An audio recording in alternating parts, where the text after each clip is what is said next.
Hello जी, राधे राधे। कैसे हो आप सब? आशा करती हूँ आप सभी अच्छे होंगे। स्वागत है आपका फिर से एक नए ब्लॉग में। तो आज है 8 अगस्त, दिन है गुरुवार। ये 8 अगस्त का ब्लॉग है और आप देख सकते हो सुबह सुबह कितने काम फैलते हैं। चारों तरफ फैला रहा है क्योंकि बच्चे सुबह स्कूल के लिए तैयार होते तो इधर से उधर, उधर से इधर सारा सामान फेंक देते हैं। इतनी जल्दी होती है सुबह सभी को, किसी को कुछ लेना है तो किसी को कुछ देना है, तो इसी चक्कर में जल्दी जल्दी इधर से उधर फेंक देते हैं। और यहाँ मैंने चाय बना ली है, इनको चाय दे दी। दोनों बच्चों के लिए दूध करके आ गई हूँ। तो अब मैं उठा लेती हूँ बिस्तर और जो भी बच्चों ने इधर उधर सामान फेंका उसको भी समेट देती हूँ। और जो कपड़े पड़े हुए हैं उनकी भी तह लगा लेती हूँ। जो थैला खाली कर दिया बच्चों ने सॉक्स का वो भी अच्छे से भर देती हूँ। और परी सुबह 6 बजे मंदिर से आ गई है, पापा के साथ गई थी। आकर उसने कान्हा जी को धुला दिया है, तैयार भी कर दिए।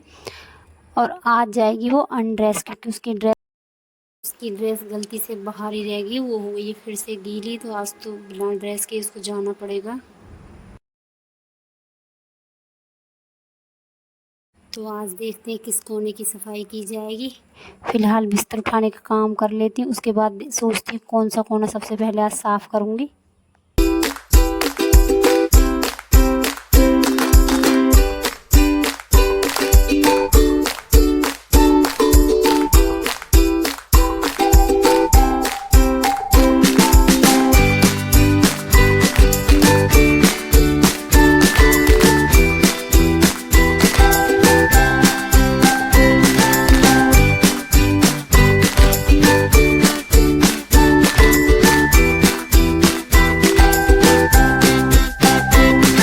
और इसी बीच आ गई थी लाइट, तो सबसे पहले काम छोड़ कर गई बाहर। पानी भर कर आई हूँ, टंकी को भर कर आई हूँ, क्योंकि टंकी का काम सबसे ज़्यादा ज़रूरी है। टंकी ना भरी हो तो कुछ भी नहीं दिखाई देता है। पानी सबसे ज़्यादा ज़रूरी चीज़ है। ज़रा सी देर के लिए पानी ना हो या लाइट ना हो तो हमें महसूस हो जाता है कि पानी हमारे लिए कितना ज़रूरी है।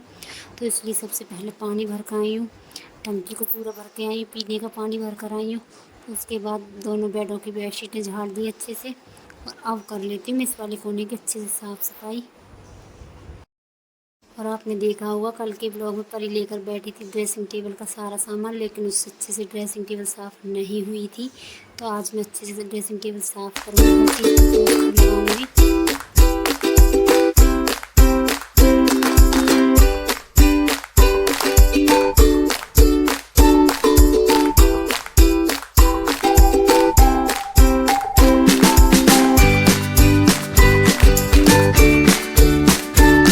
कल के व्लॉग में आपने देखा होगा परी ने ड्रेसिंग टेबल साफ़ की थी, लेकिन उससे इतना नहीं होता है। तो जैसे उससे हुई उसने वैसे साफ़ की थी।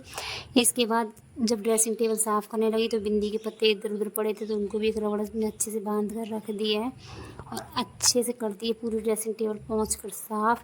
और अभी सारी ट्रॉफ़ी अच्छे से पोंछ कर साफ़ करूँगी। पूरी ड्रेसिंग टेबल का कोना कोना साफ़ करूँगी। देखो, जिम्मेदारी से पीछे नहीं हट सकते, ये हमारी ज़िम्मेदारी है। तो हम किसी के ऊपर डाल भी नहीं सकते, ना ही किसी के भरोसे छोड़ सकती हूँ। कौन करेगा, करना भी मुझे ही है। तो मैं दूसरे तीसरे दिन या हफ्ते में एक दिन या 15 दिन में एक दिन कोशिश करती हूँ जल्दी से जल्दी साफ़ करने की, क्योंकि कहीं ना कहीं धूल जम जाती है, फिर अच्छे नहीं लगता है देखने में। तो इसलिए मैंने अच्छे से सारा सामान साफ़ कर लिया है। और बाहर नाश्ते में मैं क्या बनाऊँगी ये भी मैं सोचती जा रही हूँ। तो नाश्ते में आज बनाऊँगी मैं नमकीन जवे, क्योंकि मुझे अभी और सफाई करनी है। तो मैंने सोचा ऐसा कोई नाश्ता बनाती हूँ जो झटपट तैयार हो जाएगा फटाफट। तो मैंने साथ में थोड़ा सा घी डालकर जवे छोंक दिए थे बीच में ब्रेक लेकर, क्योंकि बीच बीच में कैमरा बंद करके बाहर जवा भी बना कर आ गई हूँ। नमकीन जवे होंगे, चाय के साथ खा लेंगे। और खाना बनने में तो अभी काफ़ी समय है, तो पहले घर के अच्छे से कर लेती हूँ साफ़ सफाई।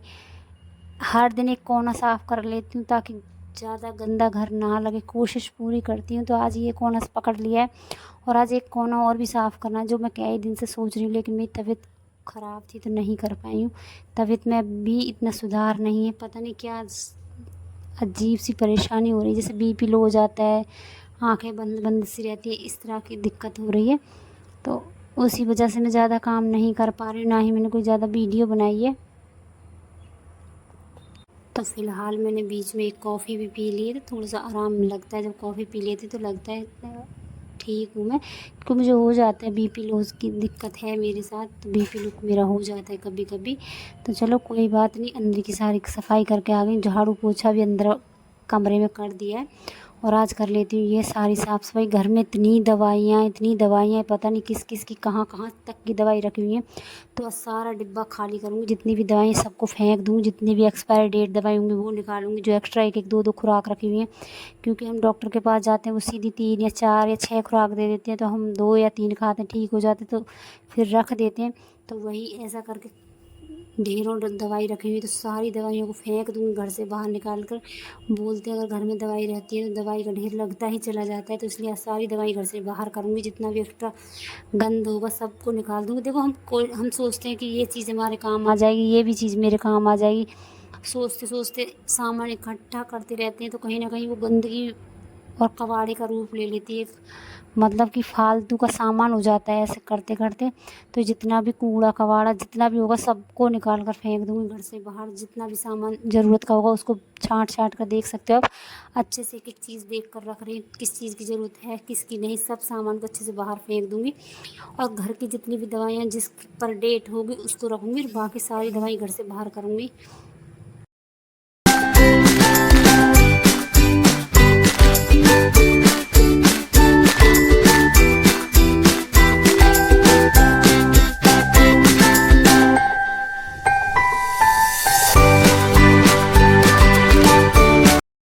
इंसान की ज़िंदगी दवाई पर इतनी निर्भर हो गई है कि आदमी एक कदम बिना दवाई के रख नहीं सकता, ये हाल हो गया आजकल।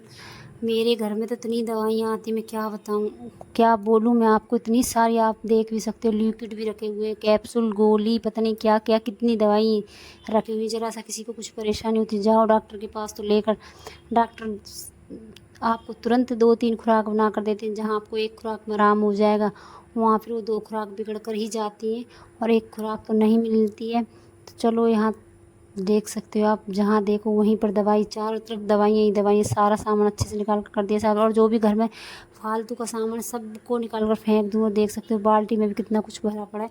मेरा क्या है, मैं सोचती हूँ कभी कोई चीज़ की ज़रूरत ना पड़ जाए, इसलिए मैं संभाल कर रखती रहती हूँ। लेकिन आज मैंने अच्छे से सारी सफाई कर दी, और जितना भी घर में फालतू का सामान था सब घर से निकाल दिया है बाहर।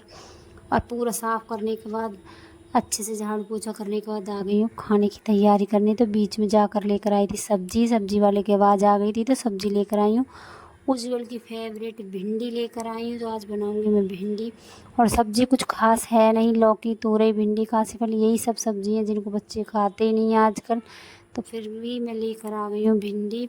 तो बना दी मैंने यहाँ पर भिंडी, सिंपल भिंडी बनाई है बिना प्याज लहसुन की, बिल्कुल साधारण तरीके से। और बना लेती हूँ मैं रोटियाँ। और आज तो आटा भी इतना पतला हो गया, मेरे से रोटियाँ बननी भी भारी होगी। कैसे कैसे मैंने इनका पेट भरा है वो मैं ही जानती हूँ, क्योंकि आज की रोटी एक कहीं जा रही है तो एक कहीं जा रही है, मतलब कौने रोटी के कोई कहीं और कोई कहीं, ये हाल हो गया।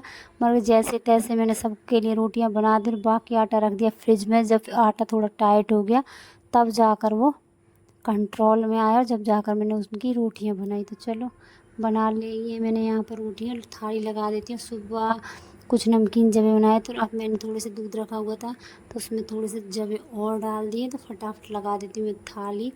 भिंडी की सब्ज़ी रोटी और दूध वाले जवे, सुबह बनाए थे नमकीन जवे, बीच में अब बना लिए मैंने दूध की जवे, क्योंकि दूध रखा हुआ था थोड़ा सा तो बना दिए।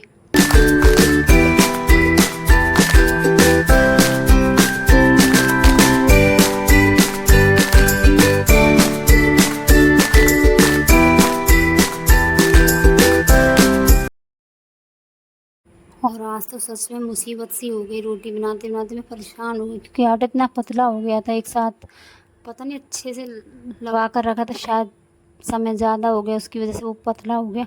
आटा काफ़ी ज़्यादा पतला हो गया था, तो रोटी बनाने में मुझे काफ़ी ज़्यादा दिक्कत आई आज। तो चलो जैसे तैसे मैंने रोटियाँ बनानी शुरू कर दी और बना भी दी हैं।